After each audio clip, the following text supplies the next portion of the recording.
Hello guys, কেমন আছো তোমরা সবাই? আশা করি ভালো আছো। তো আবারও চলে আসলাম একটা নতুন ভিডিও নিয়ে। তো চলো ভিডিওটা শুরু করা যাক। আর আজকের দিনটা আমি শুরু করেছিলাম লেবু জল খেয়ে।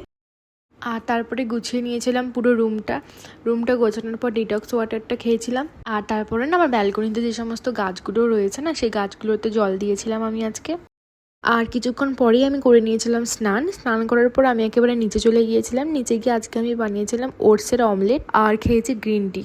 আর তারপরে সব তো চলে গিয়েছিল দোকানে। তারপর আমি একটু রুমে বসে বসে টিভি দেখছিলাম।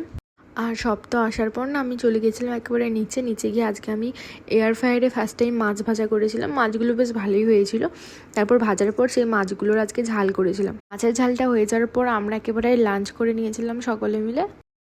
আর তারপর বিকেলে যেটা আমি খেয়ে থাকি প্রতিদিন, ফল খেয়েছিলাম। আজকে ফলের মধ্যে শুধু খেয়েছিলাম আম। আর তারপর চলে গিয়েছিলাম আমি একটু বাজারে বিকেলের দিকে। বাজার থেকে আমি একটু আজকে গিয়েছিলাম মায়েদের বাড়িতে যাওয়ার পরে মা ডিম ভেজে দিয়েছিল আর দিয়েছিল চা। মায়েদের বাড়ি থেকে প্রায় 9টার দিক করে বাড়ি চলে এসেছিলাম। বাড়ি আসার পর আমি আজকে ফার্স্ট টাইম এয়ার ফ্রায়ারে করেছিলাম চিকেন কাবাব। চিকেন কাবাবটা খুব ভালো হয়েছিল। আর আমরা সকলে ডিনারে এটাই খেয়েছিলাম। তো আজকে ভিডিওটা এখানেই শেষ করছি। ভিডিওটা যদি ভালো লেগে থাকে লাইক, কমেন্ট এবং শেয়ার করতে ভুলবেন না। দেখা হচ্ছে আবার নেক্সট ভিডিওয়।